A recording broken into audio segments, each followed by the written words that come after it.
Okay, so good morning. So mag-flag ceremony muna tayo.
Okay.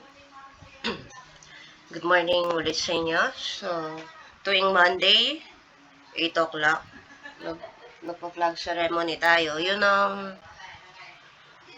ano natin ngayon. Excuse me. So, wait. Tignan ko yung... Nandito na si Manlutak. Miss Manlutak. Can you lead the prayer? In the name of the Father, the Son, and the Holy Spirit. Amen. Lord Jesus, please give me a good mind that I may do all my work well in such a way that I will make you happy. Help me to understand and remember all the things I must learn. Help me to enjoy and be happy with the subject which I find so hard to learn. Thank the Father, the Son, and the Holy Spirit. Okay, thank you, Ms. Malutak. So, ang topic natin for today is major branches of philosophy. So, una, ethics. Ethics, which is derived from the Greek term ethos, meaning custom, is concerned about human conduct. As a normative study, it deals with norms or standard of right and wrong, applicable to human behavior. It is considered as prescriptive as is prescribed what people ought to do rather than describe what people do. So, pag ethics ang pinag-uusapan, isa yan sa branches ng philosophy. So, pag ethics ang pinag-uusapan, kung napapansin nyo dito sa slide na to, naka-red yung right and wrong. So, ibig niyan sabihin is,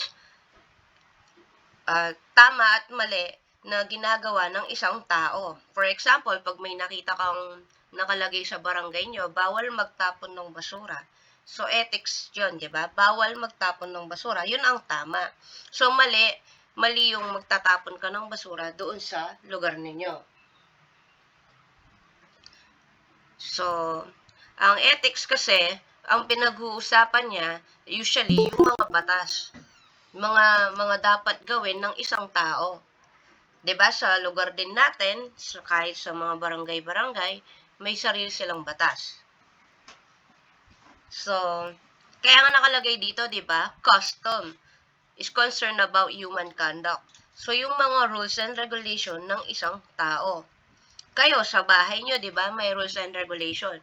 Sasabihin ng magulang nyo, o gigising kayo ng ganitong oras, kakain tayo sa ganitong oras. Ethics yun. Yun ang mga rules and regulation nyo sa bahay ninyo.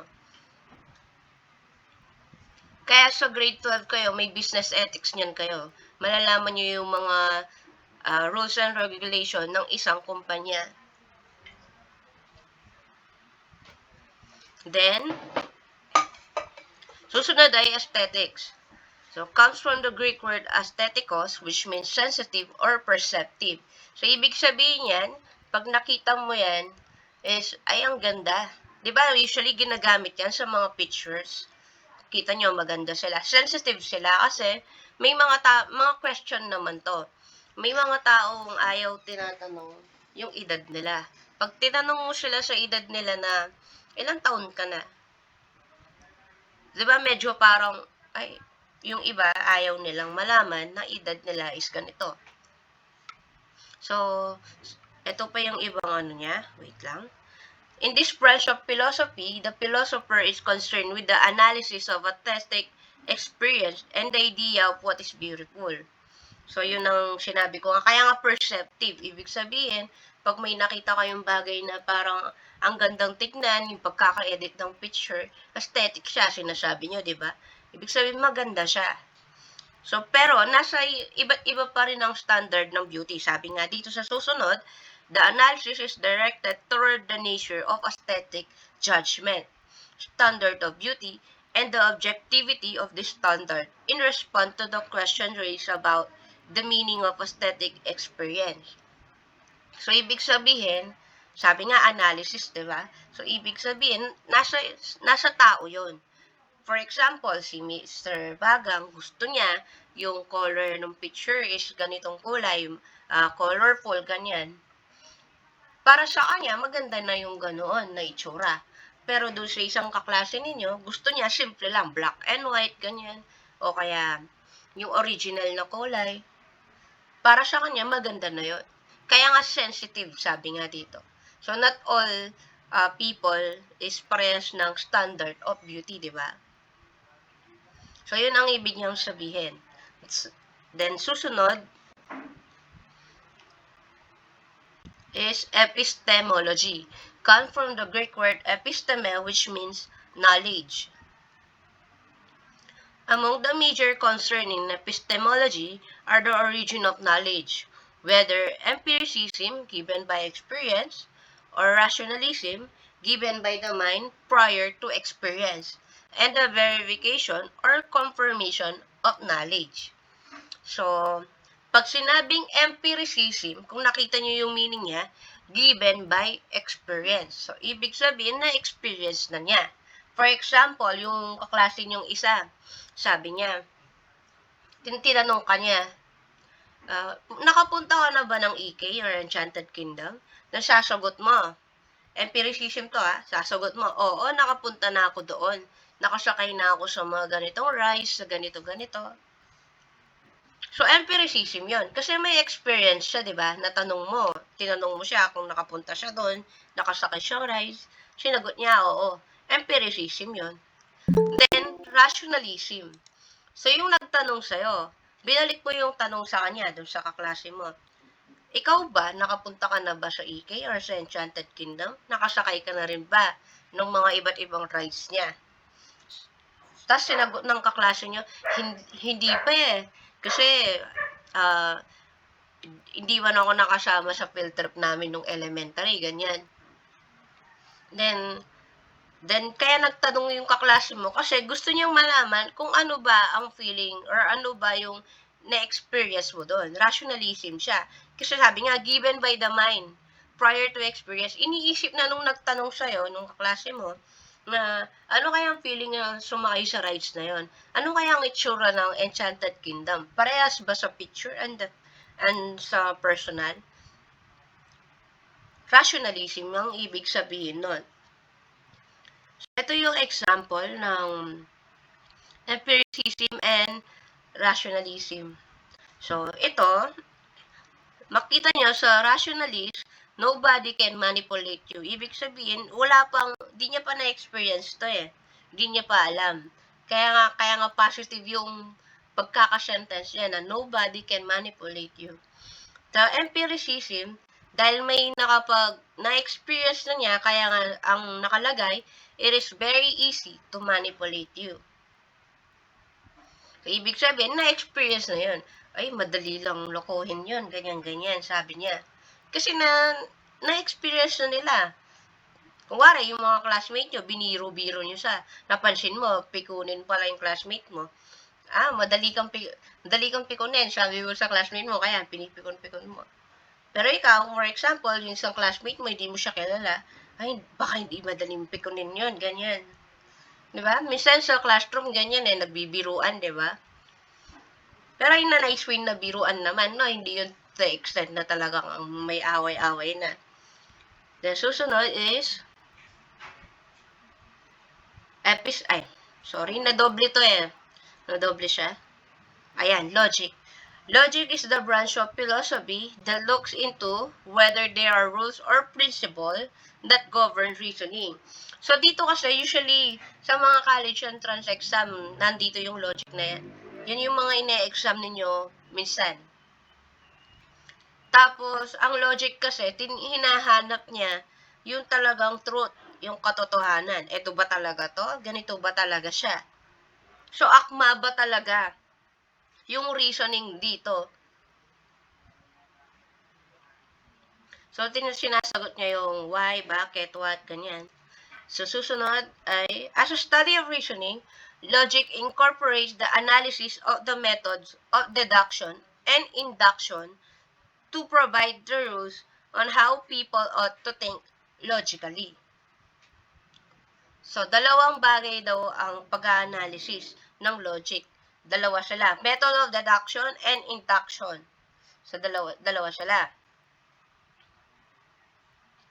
Deductive or deduction reasoning is a basic form of valid reasoning. Deductive reasoning usually follows steps. First, there is a premise, then a second premise, and finally, an inference. A common form of deductive reasoning is the syllogism, in which two statements, a major premise and a minor premise, reach a logical conclusion. So, anong ibig sabihin nito? Napaka-komplikado ng di ba? Sentence. So, ito yung mga example niya. Sabi dito, the premise, every A is B, could be followed by another premise, this C is A. Those statements would lead to the conclusion, this C is B. Syllogisms are considered a good way to test deductive reasoning to make sure the argument is valid. Pag kasing deductive or deduction reasoning ang pinag-uusapan, tinitignan mo kung talaga yung argument niya is talagang valid. Totoo ba kaya yun? Kaya ba ganito? Kasi base dun sa first statement is ganito. So, ano yung sinasabi ko? Ito yung sinasabi ko sa inyo. Ayan. All men are mortal. Harold is a man. Therefore, Harold is mortal. So, gaya doon, di ba? Ito yung first premise. Gaya nitong dito kanina, every A is B. So, sabi dito, all men are mortal. So, lahat daw ng lalaki, mortal daw. Harold is a man. So, lalaki daw si Harold. Therefore, Harold is mortal. Paano mo nasabi na si Harold ay mortal? So, nasabi mo na si Harold ay mortal siya kasi sabi dun sa unang premise niya, all men are mortal. So, yung argument niya valid, di ba? Kasi sinabi dun sa unang-unang statement pa lang niya na all men are mortal. Then, sinabi dun sa susunod na si Harold ay lalaki. So, ibig sabihin, si Harold ay mortal talaga siya. So, yung reasoning niya dito, yung deductive reasoning niya is talagang valid yung argument, di ba? Pag tinanong ka ng klase mo, binasa mo to, o ano siya? So, si Harold, mortal ba talaga? Oo, base dun sa una, sabi, all men are mortal. Thus, sumunod sa statement, Harold is a man. So, therefore, Harold is mortal.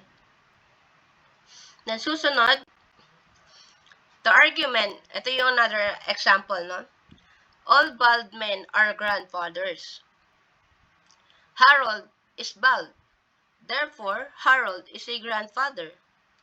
So, dito sa statement, dito sa argument na to, Sabi dito, si Harold ay grandfather. So, sigurado, kuwari, sabi niya, sigurado ka ba si Harold grandfather? Paano mo nasabi? So, kasi sabi dito sa unang statement, ma'am, all bald men are grandfathers. Tapos, sabi dun sa pangalawa, bald din si Harold. Kalbo siya. So, therefore, Harold is a grandfather. So, ganito ang deductive reasoning. Magkaiba sila sa induction or inductive reasoning. Yan, opposite siya ng deductive reasoning. So, ganito siya. Ito yung isang example. The coin I pull from the bag is a penny. That coin is a penny. Third coin from the bag is a penny. Therefore, all the coins in the bag are pennies. So, sabi dito, yung mga kinukuha niyang pera is barya sila. Mga 25 cents, ganyan. Yung mga puros mga barya. So, therefore, all the coins in the bag are pennies. So, sigurado ka ba na lahat ba ng laman ng bag niya is barya ba lahat? Ganun ba lahat? So, we're not really sure, diba? Kasi wala ka naman masabi na talagang nagsusupport ng argument niya is valid talaga. So, you're not really sure, diba? Then, ito. Even if all the premises are true in a statement, inductive reasoning allows for the conclusion to be false. Here's an example. Harold is a grandfather. Harold is bald. Therefore, all grandfathers are bald. So, the conclusion does not follow logically from the statement. So, dito is, dahil nga ganito yung pagkaka-statement niya, pagkaka-construction ng sentence, sabi dito, Harold is a grandfather, Harold is bald, therefore, all grandfathers are bald. So, ibig sabihin ba, lahat ng kalbong, lalaki, na katulad ni Harold, ay grandfather sila? Porque ba, kalbo si Harold at grandfather siya. So, ibig sabihin, lahat ba ng grandfather ay bald lahat? Yun ang ibig sabihin ng inductive reasoning. Unlike dun sa kanina, dun sa deductive reasoning, dahil yung statement niya, sinabi niya na lahat. Dun sa unang-una pa lang, 'di ba? Nagso-support na siya ng statement na yung argument niya ay valid. Unlike dito, sinabi lang niya si Harold ay grandfather siya at bald siya. So, lahat ba talaga? Ganon? Yun ang pagkakaiba niya sa deductive and sa inductive reasoning. So, susunod na tayo. Metaphysics. Literal means after physics. Early Greek philosopher claimed that a study of the nature of reality. So, yung lahat ng mga question mo ba, talagang reality siya? Yung inuupuan mo ba ngayon, upuan ba talaga? Di ba? So, metaphysicians reflect on the subject of appearances. How something looks by how it appears, and reality that which actually is. So, ito yung mga usually question ng metaphysics. So, some example of specific question that metaphysicians reflect upon are the following. What is the meaning of life? So, para sa kaklase mo, meaning of life is happiness. Then the other one, ang meaning ng happiness sa kanya, life is hard. So, magkakaiba, di ba? That's why, ang mga metaphysician is nagre-reflect sila sa mga ganyang question. Inano niya yung reality, ganyan. Kaya ang nature of the reality. So, reality naman ng life, di ba? So, ano ba ang life ba talaga? What is life? Ano ba ang meaning ng life? So, that's why, what is the meaning of life? Sabi nga dito. Pero, as we know naman, in reality, kaya nga sabi dito doon sa, sinabi niya dito, di ba? How something looks by how it appears. So, maganda yung life para sa atin, di ba? Kung isipin mo, para sa atin, gusto natin, ganito yung life, ganito siya. Pero in reality, ano nga ba talaga ang life? Ano ba ang life para sa inyo? Di ba? Then susunod, what is the purpose of life? Ayan. Ano ba ang purpose mo sa buhay? Ikaw, ano ba ang purpose mo sa buhay? So, that's why, iniisip mo, di ba? Nature of reality to. Iniisip mo na, oo, maraming quotes about life. Then what is the reality behind life? So, ano ba ang buhay mo? Ano ba ang gusto mong tahakin in the future sa buhay mo? Gusto mo ba na maging accountant ba talaga in the future? Gusto mo ba na maging flight attendant in the future? Or baka yung iba sa inyo gusto maging doktor? We'll never know. Because ako, personally, di ba, nasabi ko sa inyo before that I really want to be a doctor, but unfortunately, hindi nangyari yon, di ba? Now, I'm your teacher. So, you'll never know where life uh, dalin ka ng buhay, ganyan. Now, I'm married, di ba? O, dati, teacher nyo ako, single pa ako. Ngayon, married na ako, di ba? So, you really don't know ano ba ang meaning ng life sa'yo? Ano ba ang purpose of life? That's why ang mga metaphysician nagra-reflection sa mga yan. Kaya nga lagi silang nagtatanong sa mga iba't ibang tao, ano ba yan? Para makakuha sila ng concrete answer. But in reality, it's really hard to have a concrete meaning or concrete answer to this kind of question, di ba? Ito nga, does God exist? So, hindi naman tayo sigurado kung ano ang sasagot natin dito. Because we have a different paniniwala, di ba? Baka yung iba sa inyo, INC. Baka yung ibang sa inyo, born again. Yung iba sa inyo, Baptist, ganyan. So, iba sa inyo, Catholic. So, magkakaiba pa rin ang paniniwala nila. Diba? So, really, kaya di natin masasagot itong question na to na talagang may concrete answer talaga. Then, susunod, actually, yung mga ganitong question kasi sa metaphysics, usually is sobrang sensitive yung mga ganitong question. If yung taong kausap mo ay hindi willing uh, makipag-usap sa'yo in a open, uh, parang sa mga classroom nyo, di ba? Minsan nag-open forum kayo, yung ganong status, ganong ano. So, kung hindi willing yung taong kausapin ka na in open-minded talaga, kasi yung mga ganitong question ay really serious, hindi to biro. So, ito yun ang ibig sabihin ng mga to. Seryoso yung mga ganitong question. So, kaya nga lagi sinasabi sa inyo, may mga question na pwede mong sagutin ng seryoso. May mga question na kailangan mong sagutin ng in serious manner. Kaya nga laging sinasabi, di ba? Huwag kayong magbiro ng mga nakakasakit, ganyan. So, dapat pag nagbibiro ka, oo nga, pansin ko nga, nawawala nga si Clarice. It's okay. So, mapapanood naman niya to sa recording natin. So, I know some of you mabagal yung internet. So, nasan na ba ako? Ayun. So, pag nagbibiro, isipin mo muna yung mga biro ninyo. Baka mamaya, nakaka-open pala sa ibang tao yung mga biro ninyo. So, ganun lang rin ang ibig sabihin nito.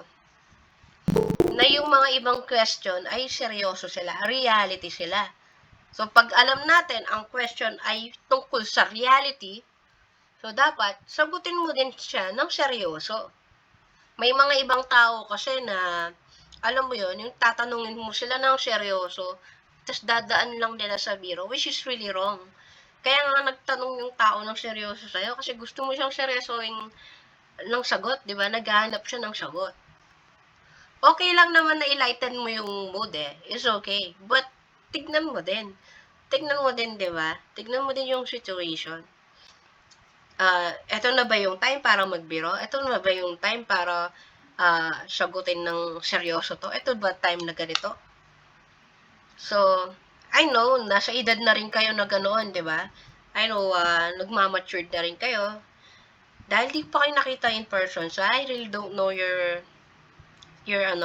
ugali, personality, or what. Pero, I still say this because ako din, kahit na matanda na ako, nagbabago din ako, natututo din ako everyday. So, if I have mistake or I always say na gagawin ko na tama, ganyan, papasorry ka, ganyan. So, yun ang ibig sabihin nito. Nang susunod, is, ay activity na pala yung susunod.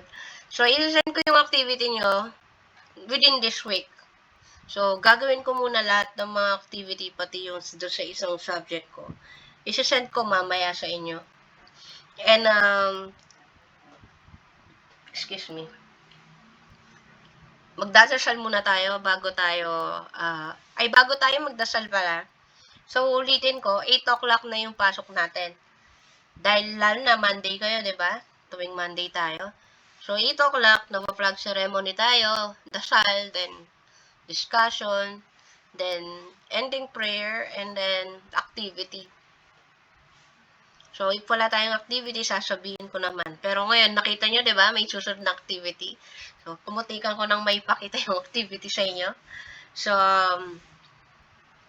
ayun, ingat kayo. And magdadasal muna tayo before tayo mag-end today. So, manlutak, Miss Manlutak, can you lead the prayer? Ikaw muna ang maglilid ng prayer ngayon, Miss Manlutak. Susunod, yung mga ibang kaklase nyo naman. Isasend ko sa GC sino yung susunod. Para lahat kayo nakakapagdasal, lahat kayo ready. Para hindi isang tao lagi yung tinatawag ko para magdasal. Okay? So, don't worry, may points naman kayo dito. Miss Manlutak, you may start na ending prayer na. Thank you. In the name of the Father, Son, and Holy Spirit, amen. Lord Jesus, thank you for all the blessings you have given to me, especially for the leader of my Father, thank you, my Father, the Son, and the Holy Spirit. Okay, thank you. So, ingat kayo. And have a nice day. Kain na rin kayo ha. Baka di pa kayo kumain. So, bye-bye. Ingat. Thank you. Yan na. Bye, ma'am. Bye.